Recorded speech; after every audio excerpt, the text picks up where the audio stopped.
Mesdames et messieurs, bonjour, merci de suivre cet édito R7. Comme vous le savez, le Congo-Brazzaville, la République du Congo, est en pleine ambiance de la parodie d'élections présidentielles. Une véritable mise en scène orchestrée par le PCT et son président, le tyran Denis Sassou Nguesso, qui veut s'éterniser au pouvoir. Mais qui est Denis Sassou Nguesso? Pour ceux qui continuent à croire, à tort d'ailleurs, que ce dernier peut organiser une élection présidentielle démocratique et transparente après avoir commis des crimes de guerre, crimes de sang et crimes contre l'humanité ainsi que les actes de pillage à grande échelle des richesses nationales du Congo.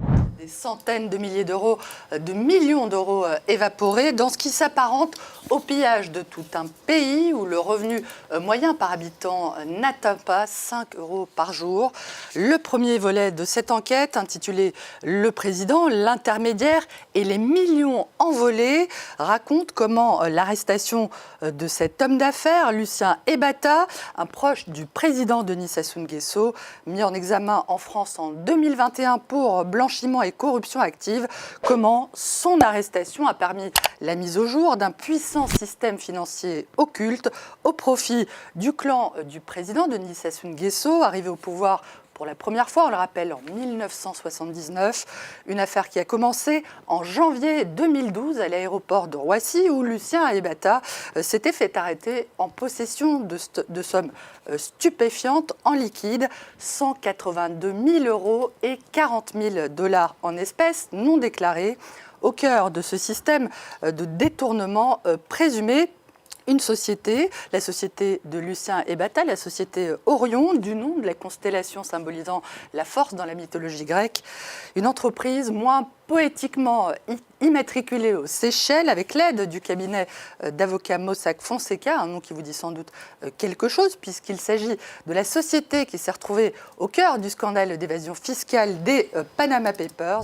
Sassou Nguesso est également connu pour ses liens avec la DGSE française, c'est-à-dire les services de renseignement français, recrutés, vous le savez, depuis 1963 lors de sa formation à Saint-Mexan. Ce que beaucoup de gens ne savent pas. Sassou Nguesso, parce que j'ai fait une enquête minutieuse sur lui. Sassou Nguesso a signé un document de la DGSE, la Direction Générale de la Sécurité Extérieure Française. Comme quoi, en cas de conflit d'intérêts entre le Congo-Brazzaville indépendant et la France, lui, il défend les intérêts de la France. Sassou a signé ça le 12 octobre 1962. Ce n'est qu'un secret de polichinelle, car tout le monde sait que Denis Sassou Nguesso est un pilier stratégique de la France-Afrique installée au Congo-Brazzaville par coup d'État militaire très meurtrier en juin 1997 pour ruiner le Congo-Brazzaville. Sassou, c'était Denis. Je dis, bon, Denis, la campagne de 88 arrive.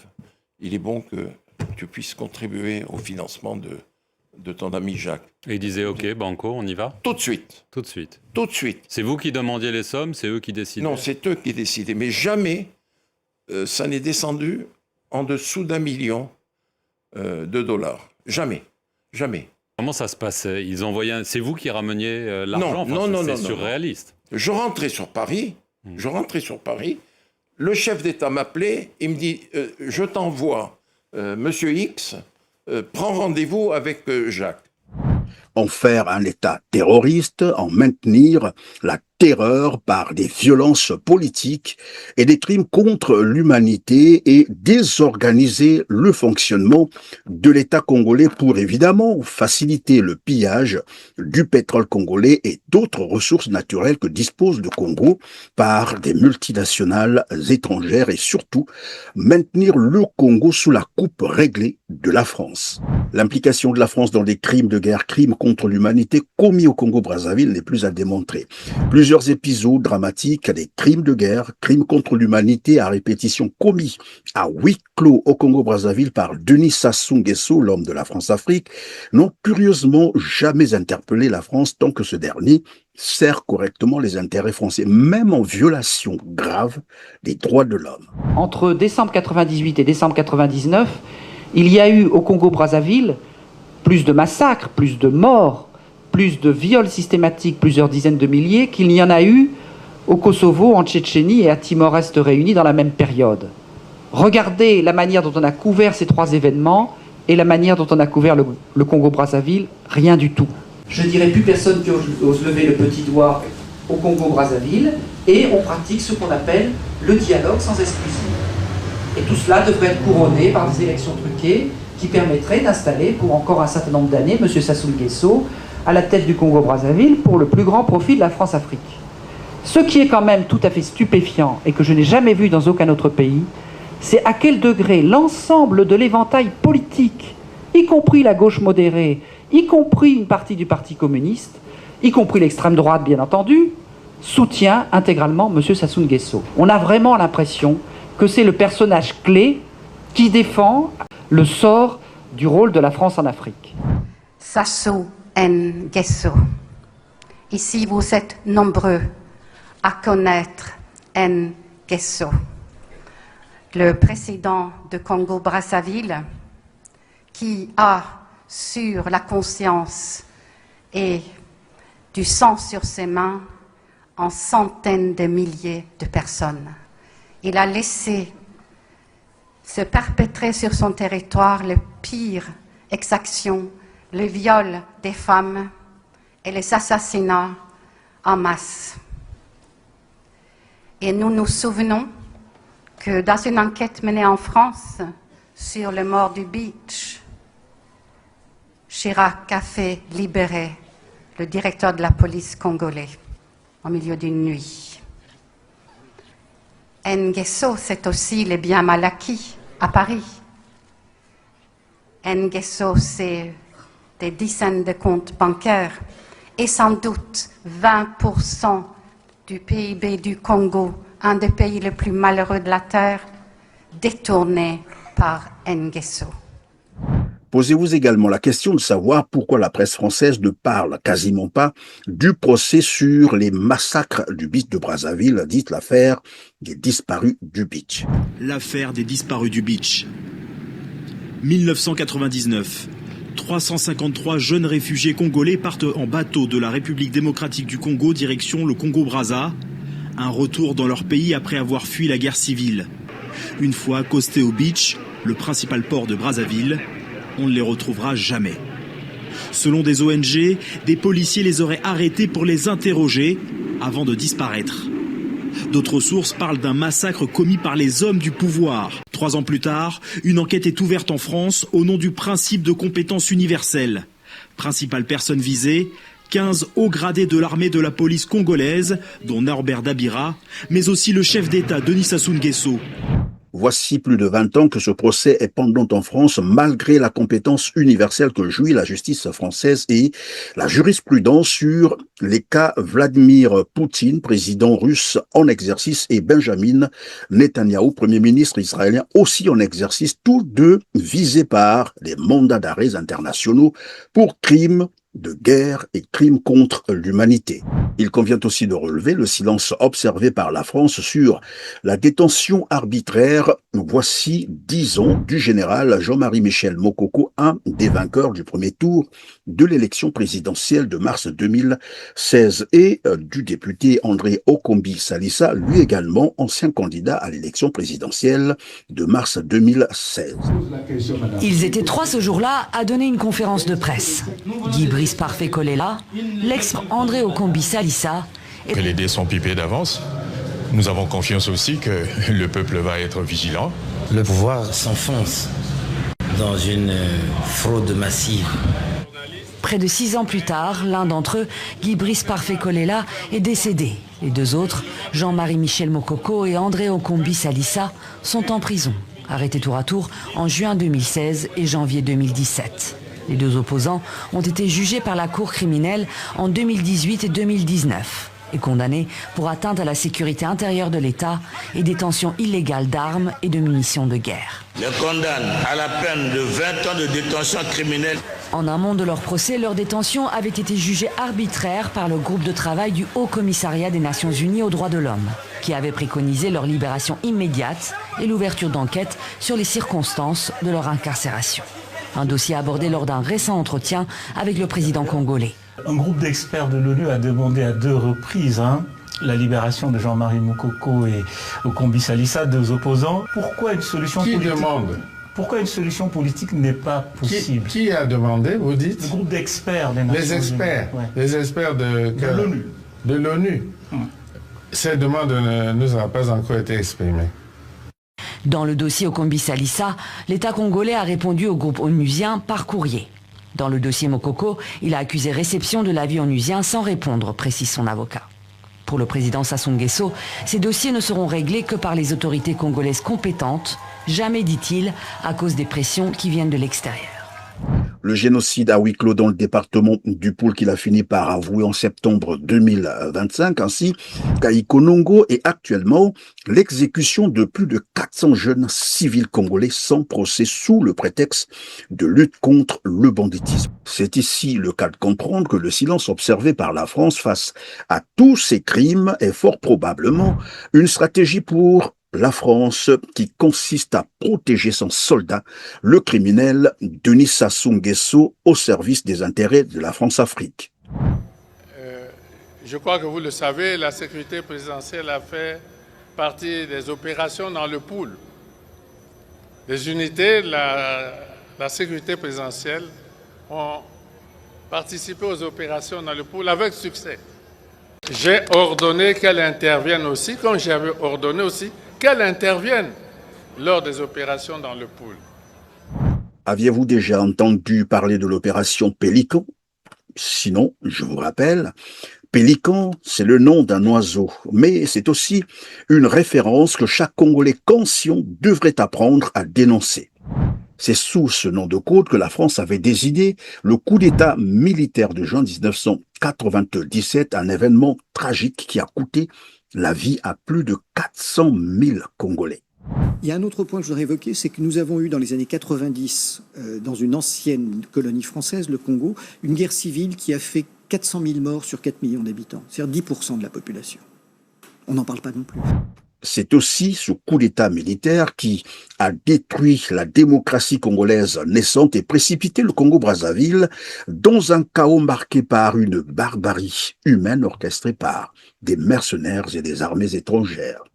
Je me suis réjoui de l'intervention de l'Angola au Congo pour la raison simple, c'est que ce pays était en train de s'effondrer dans la guerre civile, de s'autodétruire, et que il était souhaitable que l'ordre revienne. Il y avait quelqu'un qui était capable de le faire revenir, c'était Denis Sassou Nguesso. Il lui fallait un soutien extérieur pour cela, pour un certain nombre de raisons. L'Angola le lui a apporté, la paix est revenue, le développement est reparti. Enfin, je veux dire, les conditions du développement reprennent. Cette ville qui est devenue martyre de Brazza commence à se relever et Denis Sassou Nguesso s'est engagé à mettre en œuvre le processus de démocratisation dans un délai maximum de 2 ans, ce qui est considéré par les autorités internationales comme quelque chose de bon, et par conséquent, voilà. 29 ans après le coup d'État militaire qui a ramené Denis Sassou Nguesso au pouvoir, ce dernier continue de s'y maintenir par des moyens détournés, par exemple, par la modification de constitution encouragée par la France. Sur le Congo, le président Sassou peut consulter son peuple. Ça fait partie de son droit. Et le peuple doit répondre. Ensuite, une fois que le peuple aura été consulté, ça vaut d'ailleurs pour tous les chefs d'État de la planète, il faut toujours veiller à rassembler et à respecter et à apaiser. Il s'y maintient également par des mises en scène électorales aux résultats préarrangés par ces inamovibles hommes au contrôle de tout le processus électoral, notamment le ministre de l'Intérieur, Raymond Zéphirine-Boulou, le président de la Cour, Augustin Iloki, et le président de la commission électorale, Henri Bouka. On reprend les mêmes hommes, on refait les mêmes choses, et curieusement, il y a des Congolais qui croient que les résultats peuvent changer. Ce régime totalitaire s'appuie sur une série de manœuvres politico-électorales pour conserver la même mise sur le Congo. La France, partenaire historique et soutien conditionnel de Denis Sassou Nguesso, semble avoir renouvelé son aval implicite pour un nouveau mandat de 5 ans pour Denis Sassou Nguesso, notamment à travers l'organisation, vous êtes en train de le constater, du simulacre d'élections présidentielles prévues les 12 et 15 mars prochains, dont les résultats sont déjà dans leur poche. Une élection présidentielle déjà boudée par l'Union européenne, mais curieusement marquée par une étrange inertie de la France, malgré les liens historiques avec le Congo, ancien symbole de la France libre. Paris reste silencieux, adoptant une posture qui pourrait être interprétée comme une forme de complicité face à cette mascarade. Le silence de la France, vous l'avez probablement aussi compris, contraste fortement avec l'état préoccupant du Congo qui traverse actuellement une crise socio-économique et politique majeure. Au cours de ces 29 années, particulièrement depuis son retour au pouvoir par coup d'État militaire, Denis Sassou Nguesso s'est davantage employé à déstructurer le système étatique du Congo et à affaiblir son économie. Un pillage à grande échelle des ressources du Congo, pétrole, bois, minerais, port autonome de Pointe-Noire désormais livré aux Turcs, ça vous le savez, terres arables, et ces entreprises stratégiques ont progressivement été cédées à des acteurs étrangers. Ce processus d'appauvrissement systématique menace aujourd'hui la survie même de la nation. Notre pays traverse réelle situation de crise. Payer des salaires tous les mois relève d'une véritable acrobatie. C'est un vrai casse-tête. Faire face à nos obligations internationales tous les mois, c'est un vrai casse-tête. Financer notre avenir, c'est un vrai casse-tête. J'insiste, notre avenir, l'avenir de nos enfants. C'est un casse-tête. À travers sa nouvelle feuille de route baptisée « Accélérer la marche vers le développement », Denis Sassou Nguesso prépare pour les 5 prochaines années un projet dont les effets sont à craindre. Une privatisation accrue des actifs économiques restants du pays. À la page 13 de ce document, son plan vise la liquidation intégrale du patrimoine stratégique du pays, scellant ainsi un avenir socio-économique incertain. Sassou Nguesso a tout dévasté sur son passage sans jamais marquer de pause. Maintenant, et pour les 5 ans à venir, il veut porter le coup fatal en ciblant les dernières entreprises stratégiques déjà en grande difficulté. C'est le cas du chemin de fer Congo-Océan. Vous avez compris qu'à travers sa nouvelle feuille de route, Denis Sassou Nguesso tente de justifier le bradage du reste du patrimoine économique du Congo, tandis que les entreprises s'effondrent sous sa gouvernance. Dans un pays de seulement 6 millions d'habitants, ce même pays a cumulé plus de 133 000 milliards. Je répète, plus de 133 000 milliards de francs CFA entre 2021 et 2022, soit environ 222 milliards de dollars américains. Une richesse colossale qui s'est évaporée malheureusement vers les paradis fiscaux et dans des comptes bancaires privés à l'étranger des membres du clan Sassou Nguesso. En l'espace de 5 mois, 5 personnes, tous membres de la famille Sassou Nguesso, ont été mises en examen. Chef d'accusation, blanchiment de détournement de fonds publics commis en France. À raison de la mise en examen, je vais vous faire une nouvelle qui va vous surprendre, on s'en fiche complètement. Mais l'enquête menée par le parquet financier est très approfondie. L'entourage du président est soupçonné d'avoir détourné des millions d'euros d'argent public via des sociétés offshore pour son train de vie personnel.